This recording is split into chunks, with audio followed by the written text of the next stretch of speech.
Korrespondenza li tmur lura għall-2010 turi li l-investiment tal-Huawei f'Malta xtaqet tagħmlu amministrazzjoni preċedenti, iżda l-eks Ministru Austin Gatt u l-Gvern ta' Lorenz Gonzi ma kinux waslu. Dan kien żvelat b'mod esklusiv fil-Gazzetta Kulħadd li rrapportat kif saħansitra fallew il-laqat li Gatt tagħmel fiċ-Ċina biex jipprova jikkonvinċi lil Huawei jiftaħ uffiċċju reġjonali f'Malta. Dan l-uffiċċju infetaħ f'Lulju li għadda wara li fl-aħħar sentejn it-taħdidiet ma' din il-kumpanija multinazzjonali ħadu xejra ġdida, tant li issa Huawei se tinvesti kważi 5 miljun euro u mistennija tpoġġi lil Malta bħala vetrina għal pajjiżi oħra.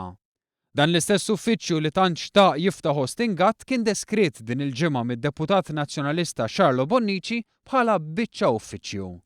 Fitra żvelata mill-kulħadd mibgħuta lil viċi President tal-Huawei, l-eks Ministru Austin Gatt kien kiteb hekk: Kif spjegajt, Malta toffri inċentivi għal kumpaniji fis-settur tagħhom u żviluppi fl-infrastruttura tat-telekomunikazzjoni għandhom joffru potenzjal ta' opportunità.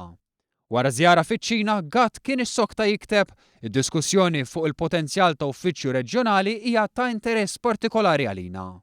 Hawn kompla jikteb kemm il-Gvern rrid jiffaċilita dan l-investiment u kif il-Huawei setet tilħaq iswieq Ewropej u tal-Afrika ta' fuq. Iżda kien wara l-bidla fl-amministrazzjoni tal-pajjiż li l-ftehim mal-Huawei sar possibbli u uffiċjali għolja tal-Huawei kellhom kliem ta' tifħir għal mod kif il-Gvern u l-entitajiet responsabbli imxew tul in-negozjati.